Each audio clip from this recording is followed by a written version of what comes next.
Spoštovane gledalke, spoštovani gledalci, dobro večer, sem Vladimir Vodušek in gledate oddajo VV Faktor. Na berlinski borzi je cena Agrokorjevih obveznic z dospetjem do leta 2020 danes zjutraj padla na 57% pod nominalno vrednostjo. Donosi znašajo blizu 40%.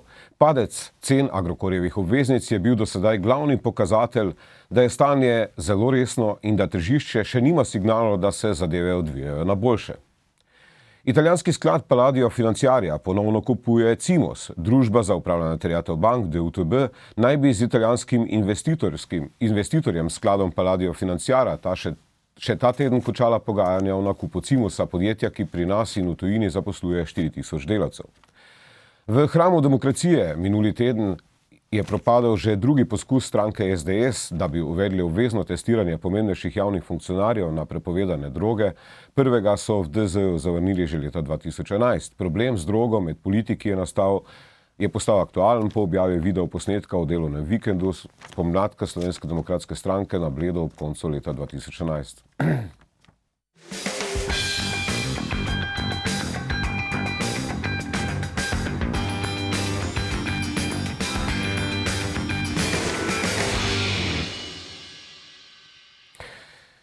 Lastnik največje hrvaške družbe Agrokor Ivica Todorić se je včeraj na sedežu trgovske verige Konzum srečal s predstavniki več deset dobaviteljev koncerna. Todorić je dobavitelje obvestil o trenutnih dejavnostih in poslovnih načrtih za stabilizacijo koncerna. Mercator, ki ima v Sloveniji skoraj 10 000 zaposlenih in približno 2000 dobaviteljev, za zdaj teh težav svojega lastnika še ne občuti. Za začetek poglejmo demonstracije iz leta 2011.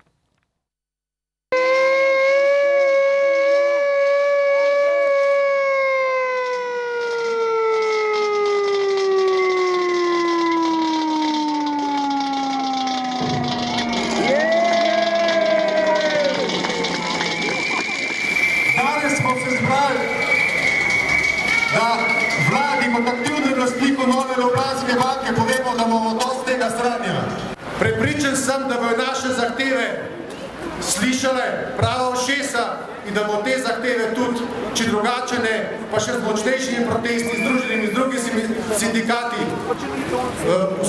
uspeli potrditi. Dodatno opozarjamo, dovolj je bilo nategovanja od 31. leta naprej. Država je naša, pripade državljanom. Dajte nam vrniti, ponudite Mercator, da ga odkupijo državljani.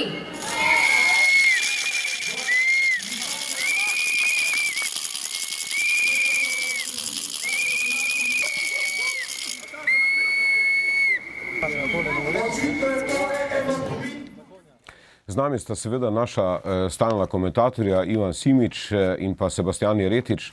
Pa mogoče, gospod Simič, kako komentirate recimo te demonstracije iz leta 2011? Na nek način takrat so bile cene delnic Mercatorja še zelo visoke, ampak vendarle ljudje so bili proti, da se Mercator proda enemu od tajkunov.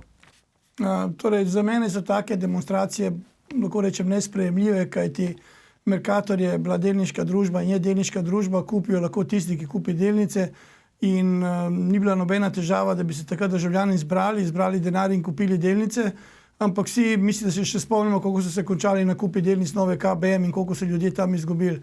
Jaz nikoli ne razumem teh protestov, zaradi tega, ker če nekdo demonstrira proti temu, da se proda neko podjetje v dobi, ko odloča lastnik, komu bo prodal in za koliko bo prodal, to nekako ne paše v ta sistem. Tisto, kar pa želim povedati, takrat sem bil član nadzornega sveta nove KBM in mi smo takrat glasovali za prodajo delnic Mercatorju po 221, kajti mene kot člana nadzornega sveta je samo zanimalo, da bo banka od tega imela plus.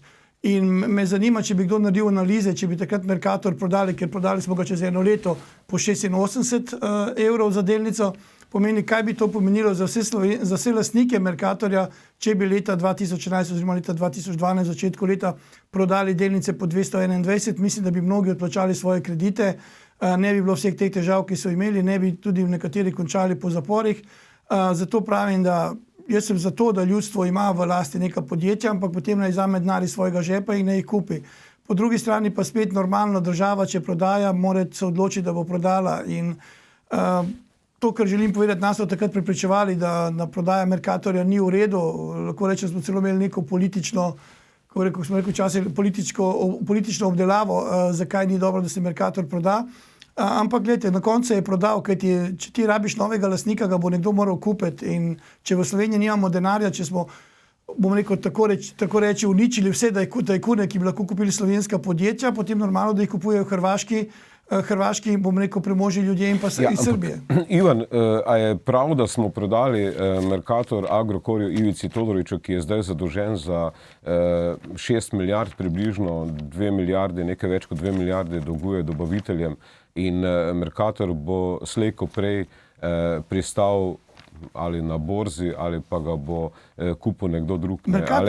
Mercator je kupil nekdo drug, ki bo reševal svoj denar, ki ga je posodil Todoriću. Pomeni, Mercator bi imel novega lastnika, lahko bo ostala ista uprava, kot je sedaj, lahko se bo uprava zamenjala. To je popolnoma nekaj normalnega v nekem kapitalizmu ali pa v svetu, kjer se menjajo lastniki. In glih tako ne vem, če bi jaz prodal moje podjetje, kdor ga bo hotel kupil, ga bo kupil. Mene dejansko ne zanima, kje bo dobil denar, ker je to problem tistega, ki bo njemu denar posodil. Mi moramo samo gledati, da tisti prodajalec, ki prodaja, dobi največ in da s tem poplača svoje dolgove. In če bi se to takrat zgodilo, bi bilo popolnoma drugače. Neka borba za neke pravice, za neko, bom rekel, domoljubnost in tako naprej, ki nas na koncu stane razliko od 221 in proti 86 krat število delnic, mislim, da lahko zračunamo, kakšna izguba je bila. Zdaj, Sebastian, na borzah so cene delnic oziroma obveznic z zaspetjem 2020 so praktično danes strmoglavile na berlinski borzi. Ne? In lahko se zgodi, da bo Agrokor pristal v stečaju. Mislim, tudi bankirji se pravzaprav bojijo, da bo prišlo do stečaja Agrokorja in da bo pač ta stečaj sprožil eden od, recimo, dobaviteljev, ki so bili včeraj na sestanku pri Todoriću. No, v tej zgodbi se mi zdi bistveno, da gre za težave lastnika, torej za težave holdnika. Večina podjetij v tem sistemu je dobrih, je stabilnih, še več, mnogi so regijski šampioni v svoji disciplini, in tako da se mi zdi to z vidika gospodarstva v redu. Še bolj pomembno za Slovenijo pa je, da je Mercator na varni strani, da je Mercator zaščiten, predvsem z pogodbenimi zavezami, čeprav je seveda vedno neugodno, ko je tvoj lastnik v težavah, ampak koliko razumem, je Slovenija in Mercator tukaj absolutno na varni strani te zgodbe. Še več, Mercator tudi dobro posluje, torej preplazil se je nekako skozi tisto krizo, zadnje leto naraščajo prihodki in dobički. Denarni tok je na varnem, v bistvu ne. Tako, mogoče se mi zdi zelo pomemben podatek, da so recimo plačilne roke skrajšali za 30 dni. Ne? To je nek znak dobre kondicije. Skratka, jaz se strinjam z Ivanom, jaz mislim, da je tisto povezovanje kljub vsem tem težavam le bilo pozitivno. Meni je žal, da do tega povezovanja ni prišlo prej, bodi si zato, da bi Mercator dražje prodali, ali pa še bolje, če bi še prej prišlo do tega, bi mogoče lahko Mercator vodil projekt povezovanja balkanskih trgovcev, ne? In bi Slovenija bila igralec v tej igri in Slovenija zamuja številne priložnosti in pol se čudimo, ko nekdo drug odigra potezo, ki bi jo lahko mi nekaj let odigrali. Ampak zdaj, če pogledamo hrvaško državo, hrvaško politiko, ne, Hrvati so sprejeli nek zakon, lex specialis, ki je pisan na kožo Todorića in pravzaprav rešujejo Todorića. Ne. In zdaj v Sloveniji, seveda takrat, ko je imel Mercator likvidnostne težave, ko je bil pač zadolžen za milijardo, nismo tega naredili. Ne. V bistvu slovenski bankirji oziroma politika se takrat ni bila sposobna zmeniti, da bi recimo to, kar si ti rekel zdaj, Sebastian, da bi jaz mislim, da je bilo to narobe. Mislim, da je to narobe.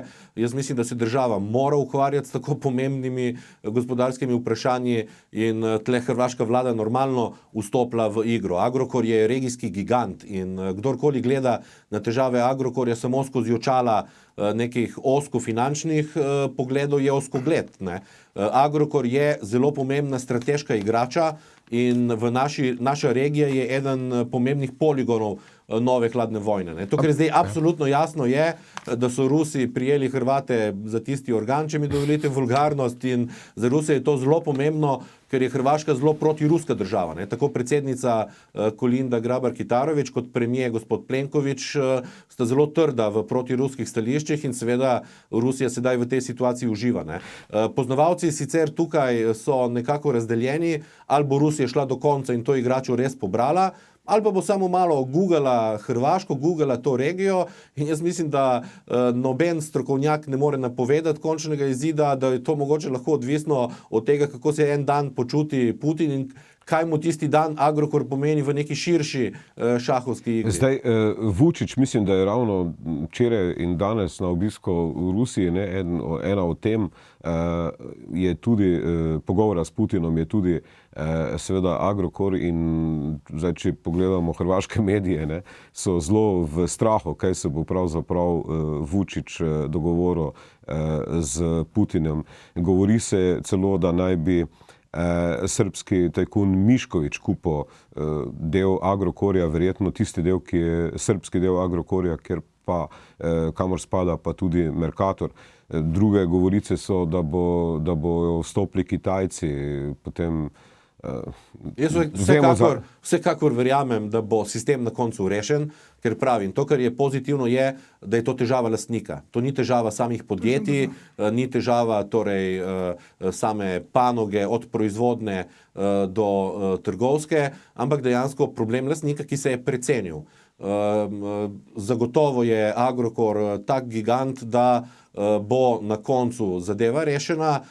To, kar je jasno, je, da gospod Todorić ne bo mogel imeti enake vloge, kot jo ima danes. Ni še povsem jasno, ali bo popolnoma pregnan iz te zgodbe. Popolnoma možno je, da bo še vedno igral zelo pomembno vlogo, ampak seveda ne enakovredne današnji. Da bo obdržal recimo 20%, ne, ampak Ivan, vendarle, ne, če pogledamo način hrvaškega reševanja, ne, kjer praktično je država pripravljena celo nek poseben zakon sprejeti, ne vem sicer, kako bo to izvedla, glede na to, da gre za državno pomoč, da bo šlo v bistvu na nek način za vpletanje države, kjer naj bi po nekaterih informacijah imel Todorić možnost tožiti to državo. Zdaj ljudje se zelo upirajo, ne, pravijo, da ne bodo reševali Todorića z davkoplačevalskim denarjem, ampak vendarle v Sloveniji v bistvu smo potopili praktično vse tajkune. Ne.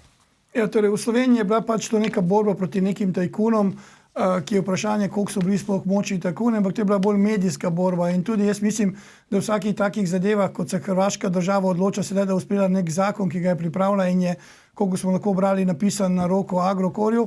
Če se bo odločila ta zakon sprejeti, ga bo pač sprejela in bo reševala Agrokor, predvsem verjetno zaradi velikega števila zaposlenih delavcev. Po drugi strani pa jaz, koliko je bilo že nekajkrat rečeno, menim, da je to stvar lastnika. Če zdajšnji lastnik nima dovolj denarja, da to vzdržuje oziroma da odplačuje kredite, bodo pač to prevzele banke in postavile svoje, bom rekel, uprave in prevzele vodenje in v neki priložnosti bodo prodali naprej, delavci bodo pa pač ostali na varni strani. Druga stvar je pa, če bi to bilo možno v Sloveniji, jaz mislim, da ne bi bilo možno v Sloveniji, kajti vsak minister, predsednik vlade, preden bi se hotel to odločiti, bi najprej vprašal, kateri mediji so na naši strani, kdo nas bo napadel, ali lahko pokrijemo ta medij, lahko pokrijemo tisti medij. Torej, kar jaz poznam, nimamo pri nas dovolj hrabrih ljudi v politiki, ki bi se to odločili in naredili, ne glede na to, kaj bodo mediji rekli. To pa seveda posledica normalno, ker nimajo izkušenj iz gospodarstva in ne vejo, kako se ti posli delajo, in potem rabijo neke, bom rekel, svetovalce, ki jim svetujejo, potem rabijo PR-e, ki jim ustavijo medije, da o tem ne bodo pisali, predvsem novinarji, ki se na to ne spoznajo, in se vrtimo v nekem začaranem medijskem krogu.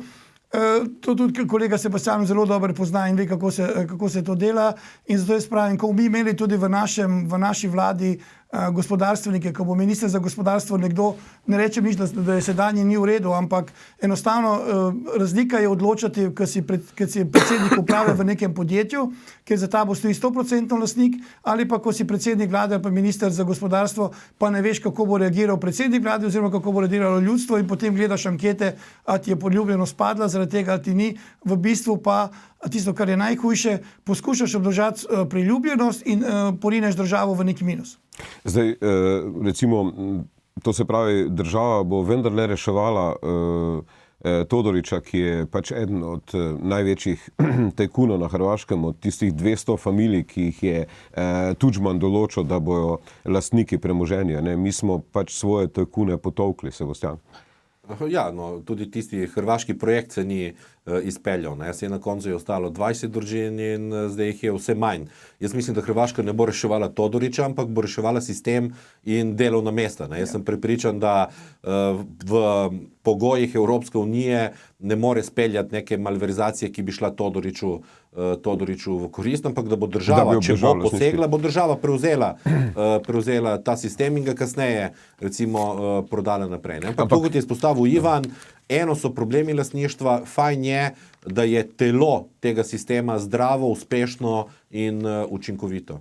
Zdaj, ampak vendarle, če gledamo obseg, 6 milijard dolgov, tole je mogoče za kakšne, kot si ti rekel, za kakšne Kitajce ali za koga, v bistvu je to, ali Rusi lahko to sfinancirajo ali kdo torej, velik denar zagotovo lahko sfinancira nekaj takega. In tako kot sem rekel, Agrokor je regijski gigant, to so številke, ki so za Slovenijo mogoče zastrašujoče, na neki mednarodni ravni niti ne toliko. Jaz sem se pred 7-8 leti pogovarjal z nekimi strokovnjaki, ki so ravno, dajmo reči, zagovarjali združitev teh balkanskih trgovcev. Oni so rekli, da tekma teh trgovcev stane približno 0,5 milijarde na leto.